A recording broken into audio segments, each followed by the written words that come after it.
What most people don't know is that while London was growing up above, the underground was expanding as well. There's an entire world buried beneath the streets, dating back to the beginnings of this city, and we're gonna find it. London's Tube was the world's first underground railway, and today it's still going strong. Every day, 3 million people rely on its tunnels for transport. But it wasn't that long ago when Londoners relied on these same tunnels to save their lives. By 1940, Nazi Germany and its Axis armies had rolled through much of Europe. The United States and Russia had yet to enter the war, and Hitler knew that Britain alone stood in the way of his domination of the continent. The Battle of Britain had begun, and London was the target. In September of 1940, fierce bombing raids began over London. Refusing to evacuate, resolute Londoners sought protection in the cellars, underpasses, and tunnels of the underground. But these makeshift bunkers in London subways were not enough. In order to protect its 8 million residents, the city needed to build bigger and stronger bunkers. Thousands of shelters were built throughout London, but 8 of them were more fortified and hidden than the rest. They were called the deep-level bunkers. And there was one man who could show me down. Andrew? Eric, how you doing? Great, thanks. His name is Andrew Smith. He's been exploring London's underground for over 20 years and knows all of its secrets. And while this inconspicuous door in the middle of this nondescript parking lot doesn't look like much, it was actually the entrance into a parallel world dating back to World War II. So this is the original bomb-proof surface building. But to get down to the shelter, we've got to go down 135 feet. Well, look at this old lift, huh? This is an original 1940s lift. And down we go.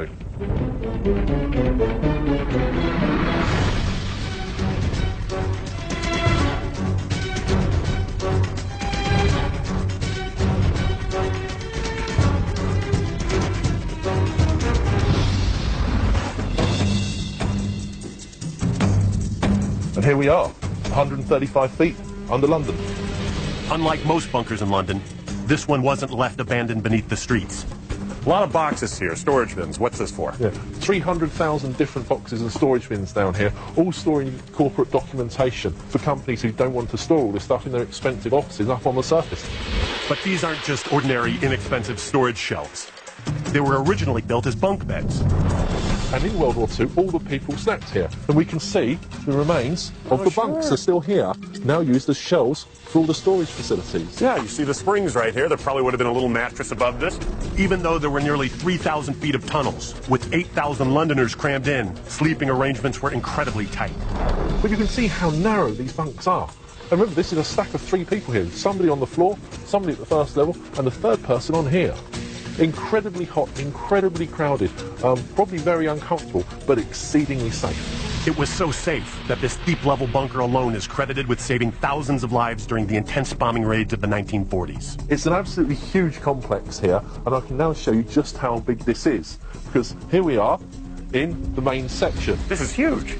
This is massive. Look how great this is. This just snakes off in every direction. I mean, 135 feet above us, we've got Camden Market, all the hustle and bustle there. This is a totally different world. You would have no idea coming in off the street that there's this labyrinth here. It's a maze. It goes every direction. It's 1,400 foot from one end of the tunnel to the other. And remember, there's 2 of these tunnels as well. There's over a mile of tunnel down here.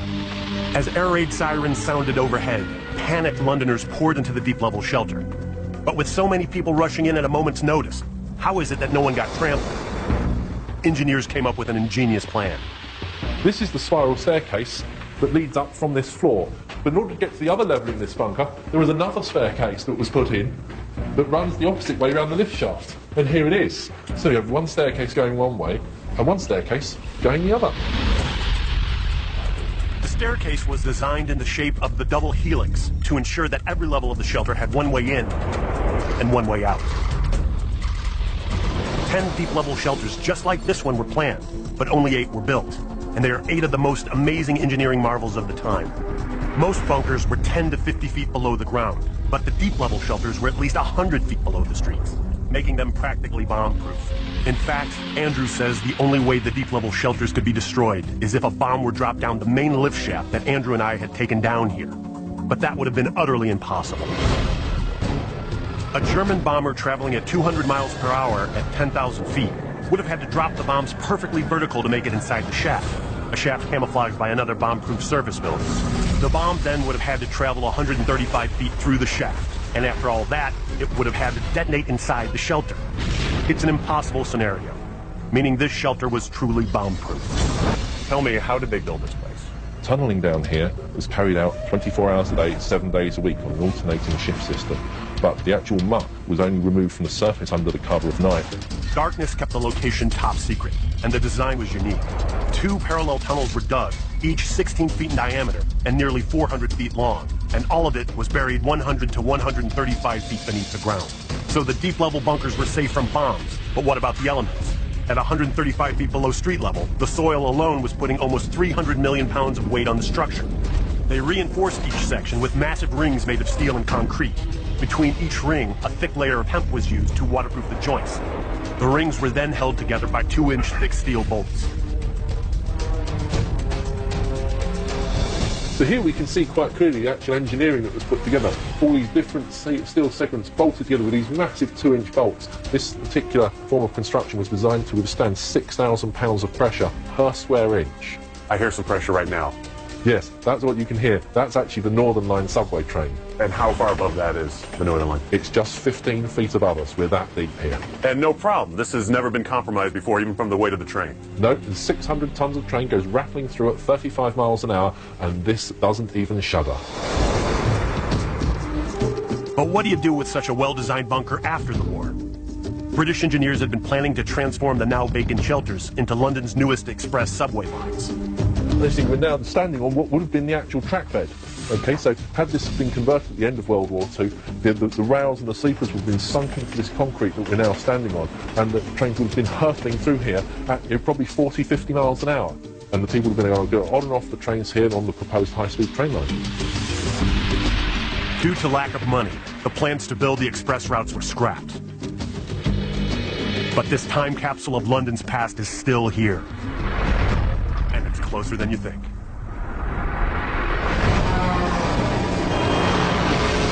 Up next, a secret Roman city revealed. I am totally surprised. Right, Eric, this way. All right. And later, Coming down. going inside the big stink. Is this actual river water that we're getting? Yes, it's a mixture of groundwater and sewage. The London Bridge, built about 160 years ago in London, was transplanted in 1968 to Lake Havasu, Arizona.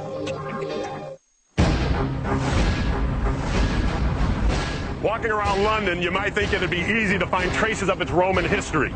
The reality is, hardly any evidence exists above ground. As London grew, its Roman past was literally pushed further downward. Now, the good news for us is that it's all still here, right beneath our feet.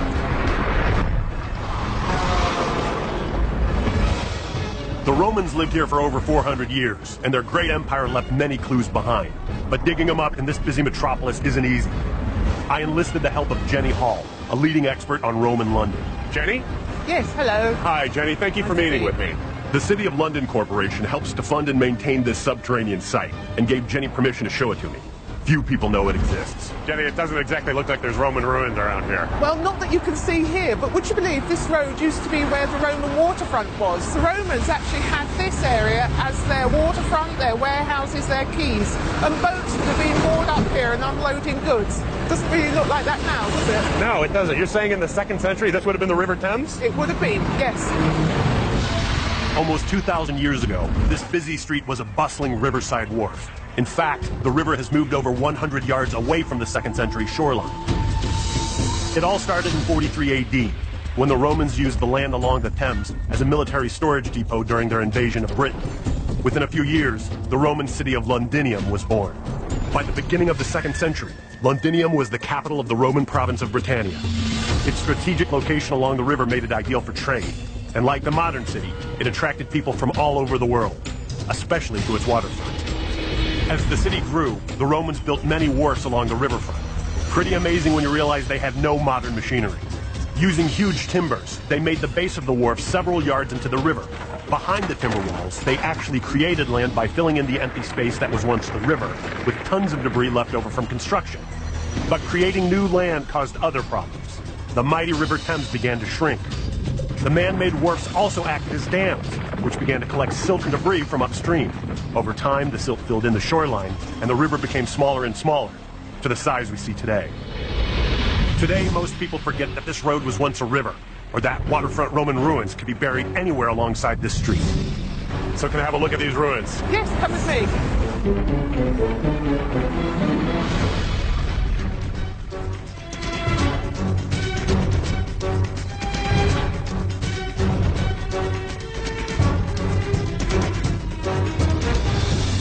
Just 20 feet below a modern office building, we were standing in the middle of ancient Rome.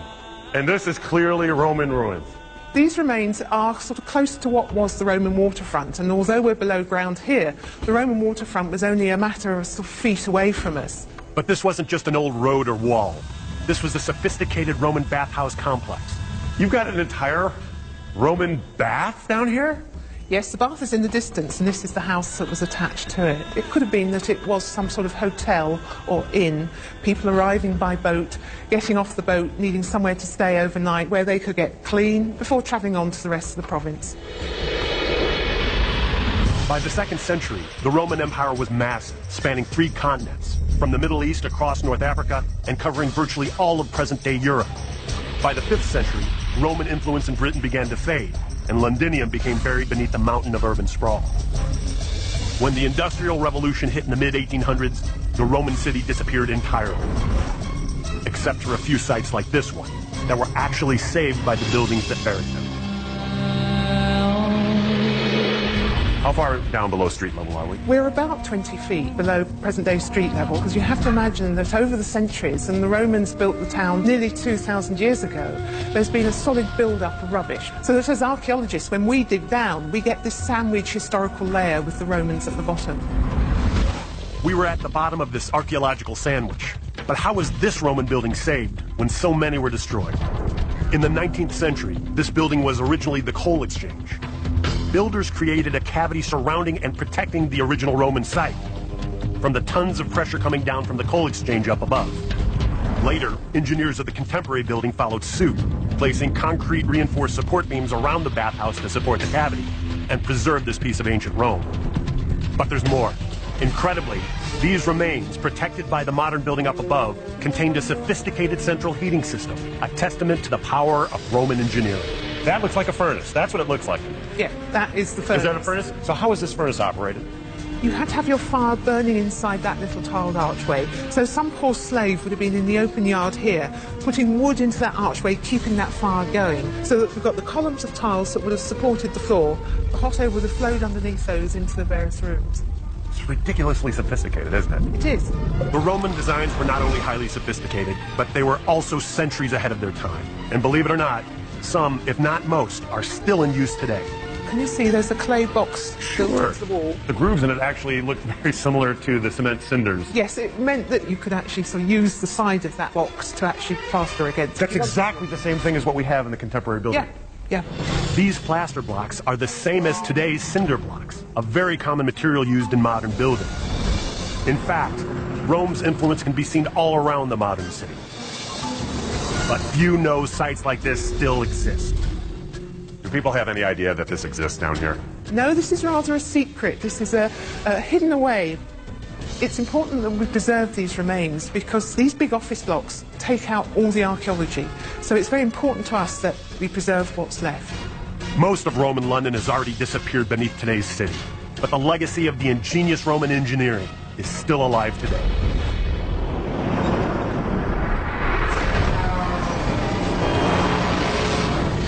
Up next, London's sewers concealed the city's lost rivers and a secret world of vice. In the 17th century, Ranelagh Gardens is where you went for sex and drugs. But it's gone now, unfortunately. And later, mass graves full of plague-ridden corpses. Hundreds of years, thousands of people have walked, and do they have any idea that this exists beneath their feet? No, this is a bit of secret, hidden London, really. London's efforts to curb the Black Death of 1665 actually helped to spread the disease. Thousands of suspect cats and dogs were destroyed, leaving plague-ridden rats to run rampant, killing over 1/5 of London's population.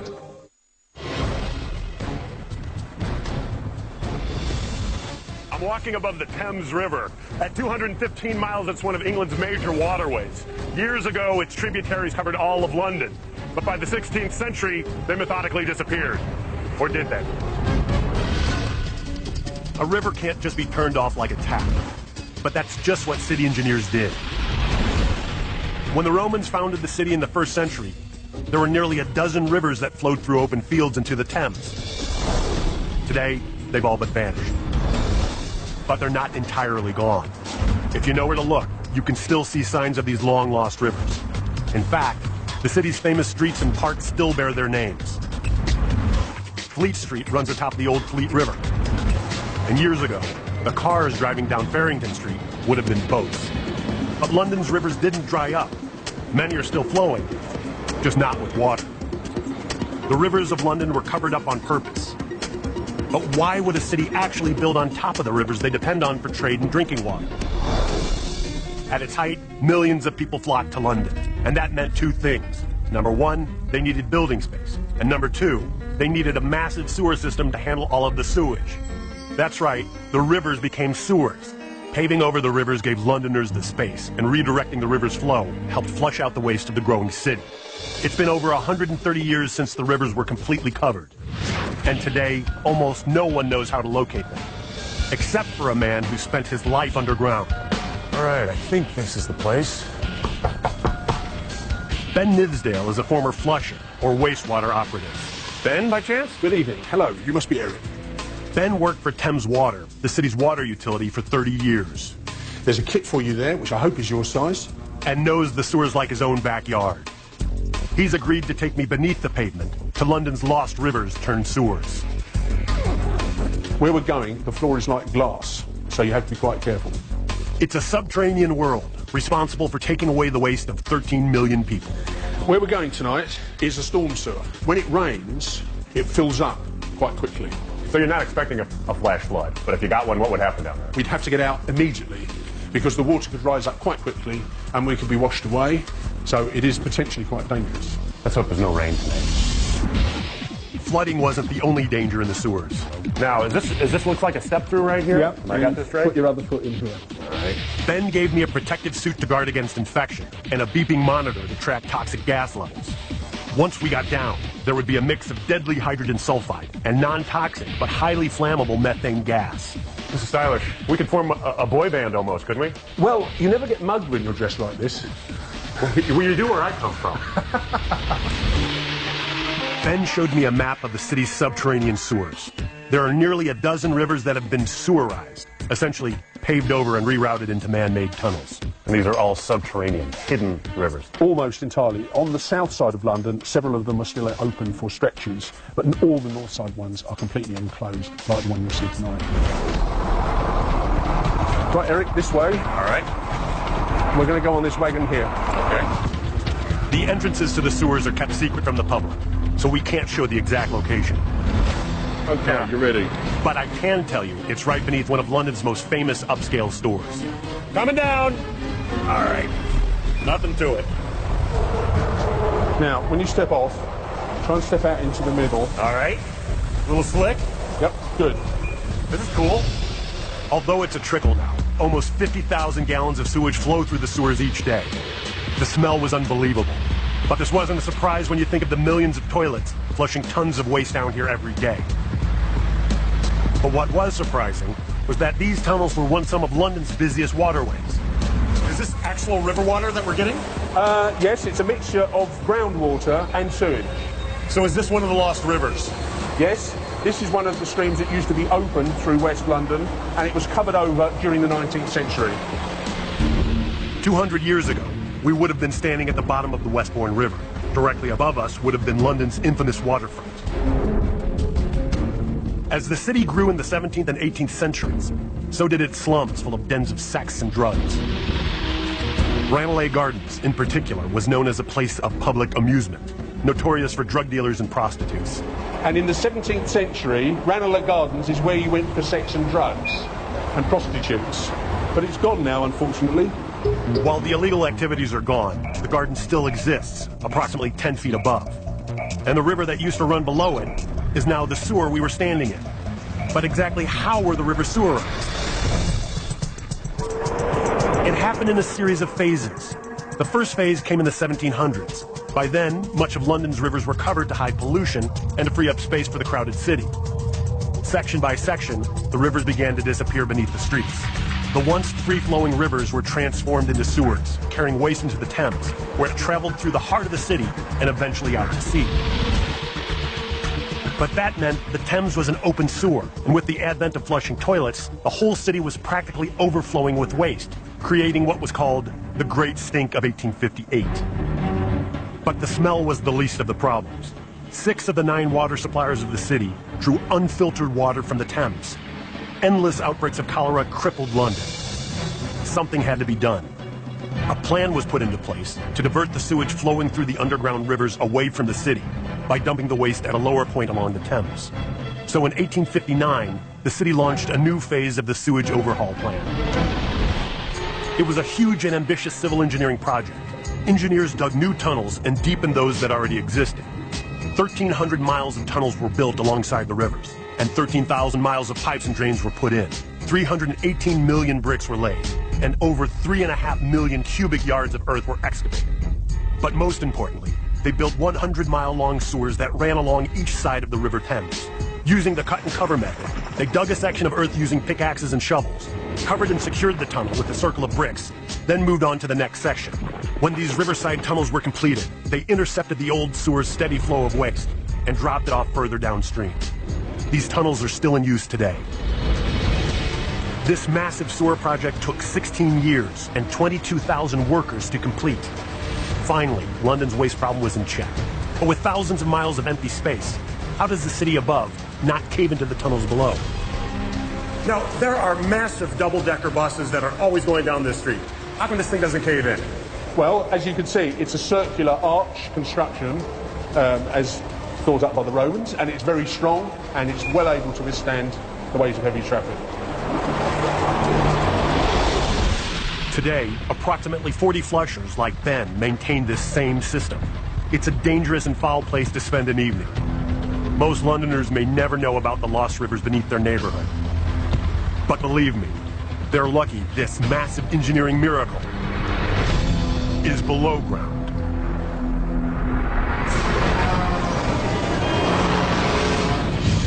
Up next, I come face to face with the bones of thousands of disease-ridden Londoners.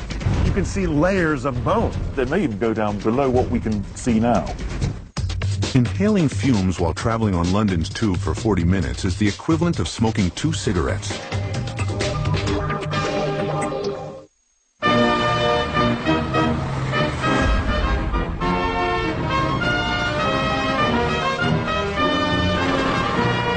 Big Ben, Buckingham Palace, the Tower of London. Rumors of subterranean secrets beneath London's most famous landmarks are common. But there's one location in London where the rumors are true.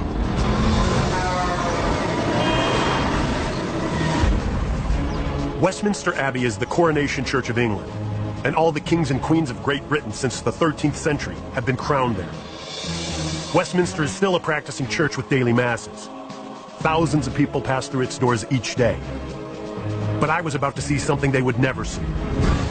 There's a rumor that something exists beneath Westminster Abbey. I met with curator Vanessa Simeone. That's right. We have a couple of inspection hatches where we can actually go down and see thousands of burials. So everywhere you walk, you're walking on a burial. So not only was I walking through one of London's most recognizable landmarks, I was also just a few feet above a secret burial ground. Throughout the Abbey are 4 inspection pits. Hey, there is something down there. Which allow maintenance crews to occasionally perform conservation efforts. And they also provide access to the tombs. This is another inspection pit. It's a bit bigger. The Abbey above was 800 years old, but the 4-foot cavity full of tombs beneath the floor was even older, dating back to the 11th century. Incredibly, alongside the tombs were the foundations of a second ancient church, 200 years older than the Abbey above. What you're actually seeing down there, Eric, is the 11th century apse, which was the curved end of the chapel. Looks like somebody put a few metal supports there, some crossbars, to make sure that this wasn't going to crumble down. Yeah. And you can see where the difference is, where this brick ends at about from here down to my arm, a good 3 feet or so. Yeah. And this would be the original masonry, the original foundation? Yeah, definitely. That's exactly it. But how did an ancient church get buried beneath a modern one? In 1065, King Edward, whose remains are still buried beneath the main altar, funded the building of a new minster, an Old English word meaning the church of a monastery. He built his minster right on top of the old one. The new church became known as the Westminster, and the ancient church beneath it became the foundation that helps hold up Westminster Abbey today. Westminster Abbey is made up of nearly 1.4 million cubic feet of limestone. So with a ballpark weight of 200 million pounds pressing down on its walls, it's amazing how well all of this is preserved. That was quite a trip. It's good fun. Today, the Abbey is an engineering marvel. And who would have guessed it's right on top of another church and a burial ground full of London's most famous residents. But there's more than just royalty buried in London's underworld. And Westminster Abbey isn't the only church where I come so close to the dead. London's history goes back more than 2,000 years, and nowhere is that more prominent than St. Bride's Church. One of London's earliest Roman sites, a bomb leveled the place to the ground during World War II. The following excavations discovered more than just dirt and rubble. They discovered a lost world.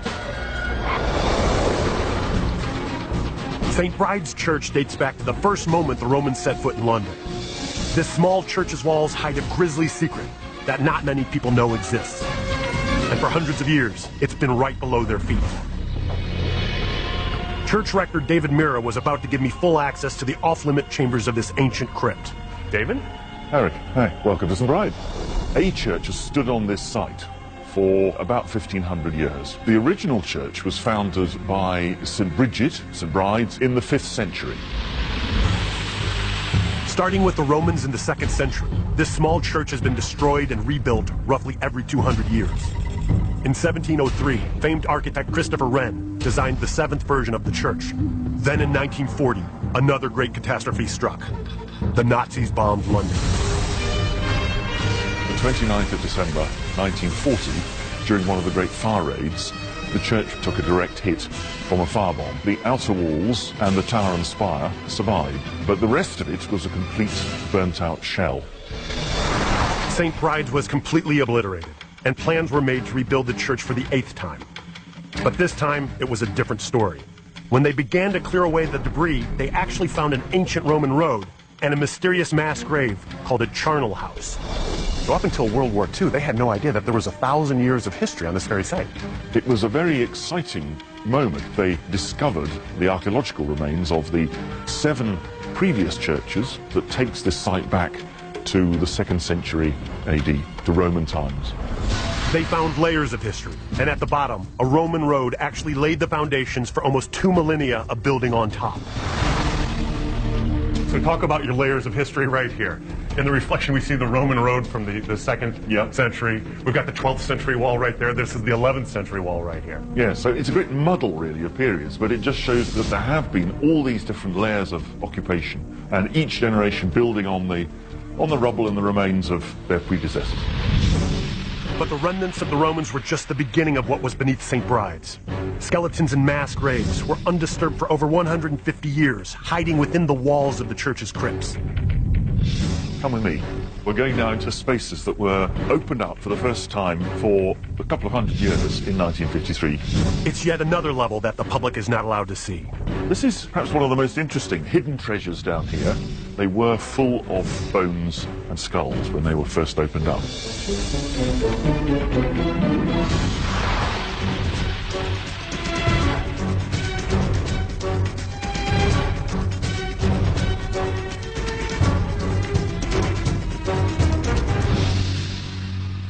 This is a late 16th century charnel house. This, I can describe what I'm seeing, but it's hard to describe what I feel. This is a row of skulls here, and that's a pile of bones.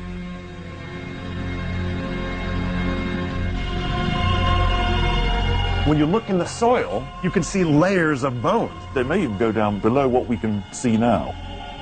But why would thousands of Londoners be buried in such a small crypt? London was struck by a plague epidemic in 1665, and later ravaged by cholera outbreaks during the early 19th century. During both these epidemics, corpses were everywhere, and the dead were piled high in mass graves, just like this one. When plague broke out again in 1854, Parliament ordered the end to burials in the city, so the crypt was sealed and completely forgotten. This arched room, when was this built? The brickwork here is, again, early 17th century. And you see it wasn't entirely contemporary with the bones. Hundreds of years, thousands of people have walked in. Do they have any idea that this exists beneath their feet? Most people don't. No, this is a bit of secret, hidden London, really. What a room. It is indeed. In less than 1 square block, you'll find 2,000 years of history buried underground. Roman roads, medieval crypts, and 8 different churches stacked on top of one another. But most people have no idea this other world exists. We're not always aware when we walk around the streets of London that we're walking on top of, in a sense, a whole city that's hidden in subterranean passages and tunnels. But we depend on all that for our daily lives. And there's some amazing tunnels and underground places around the wider parts of London.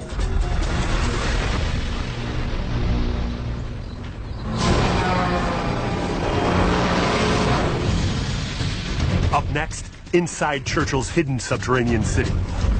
We've got something in the region of 50 rooms down here, all of which would have had a different purpose, and it was designed to accommodate something in the region of 150 to 200 people, the core nucleus of central government.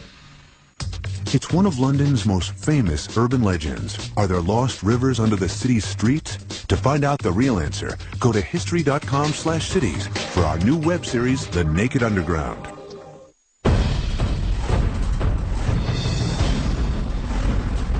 I've seen a buried Roman city, ancient catacombs, lost rivers, and a massive underground bunker. But my last stop in London's Underworld may be its biggest secret. Most already know about Winston Churchill's legendary Cabinet War Rooms. The 3-acre subterranean building located beneath the streets of the Westminster district. The problem was that Hitler also knew about it, making the war rooms a perfect target. At the dawn of World War II, Sir Winston Churchill realized the Cabinet War Rooms would not survive a direct hit. He needed a top-secret standby location. The solution? A bomb-proof engineering marvel 40 feet below suburban London. Its codename? Paddock. Today, its location is still relatively unknown. But underground expeditionary Andrew Smith has access to one of World War II's best-kept secrets. All right, this looks like quite a fortress here, huh? It's big, isn't it? Yeah.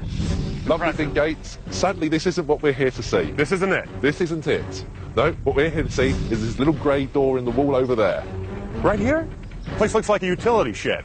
It may do, but this is Churchill's secret hideout. Let's go and get our gear on. Okay, so a few things we need to be concerned about here. There's lots of mould growth and things and fungus in the bunker, so please don't touch any of that. And of course, the biggest risk is fire. So if we have a fire, make sure you follow me all the way up here as quickly as possible. I'll follow him.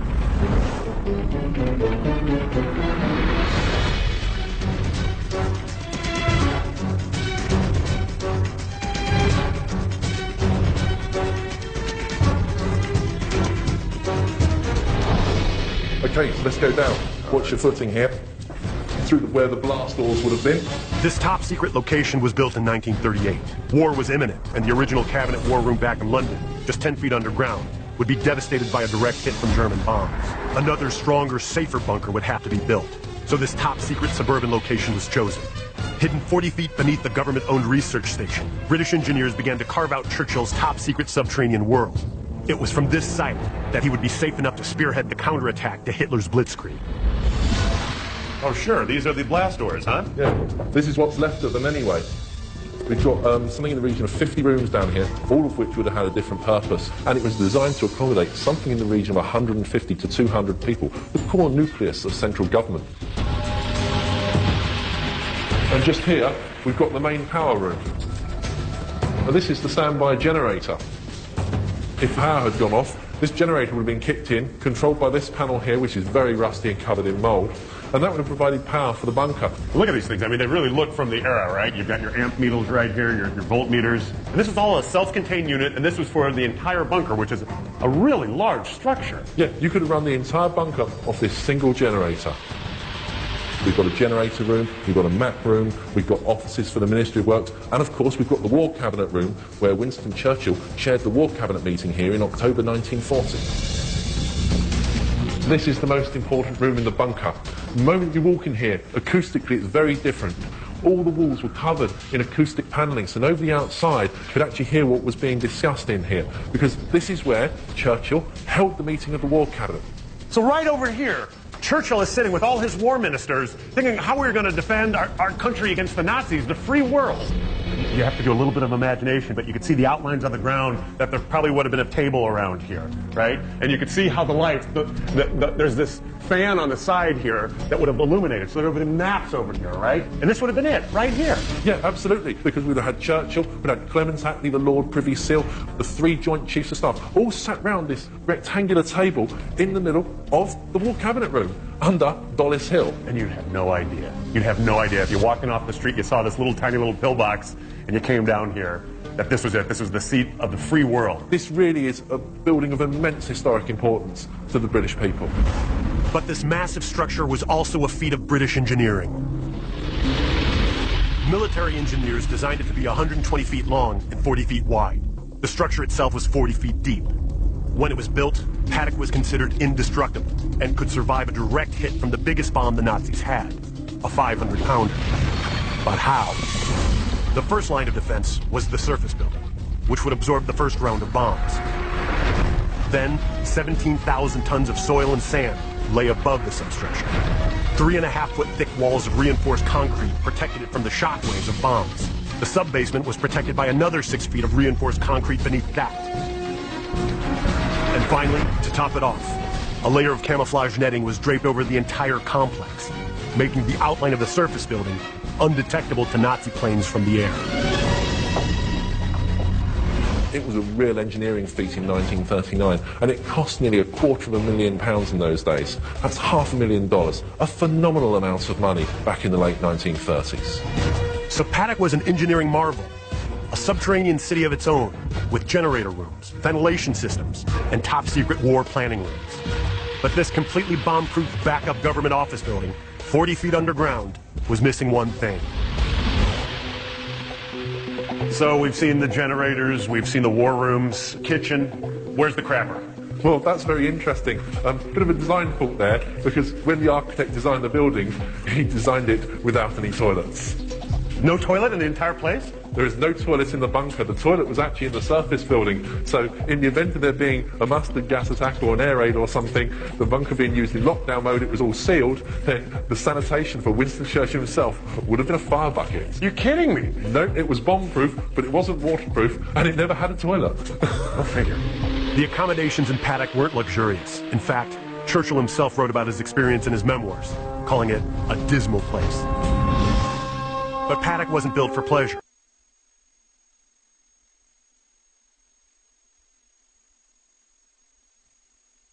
Hidden beneath London's suburban neighborhood altered the course of the war.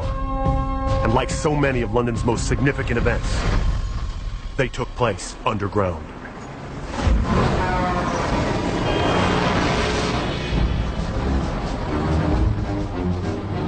Since the 2nd century, London has been a central player in the history of the Western world. It began as the capital city of the Roman province Britannia, and in the wake of an urban assault unlike any other, stood up to the free world's greatest threat. In 2,000 years, we've only just begun to peel back the layers of London's history. What traces of Roman London still lie hidden under modern high-rises? How many lost rivers are yet undiscovered? As Europe's largest city continues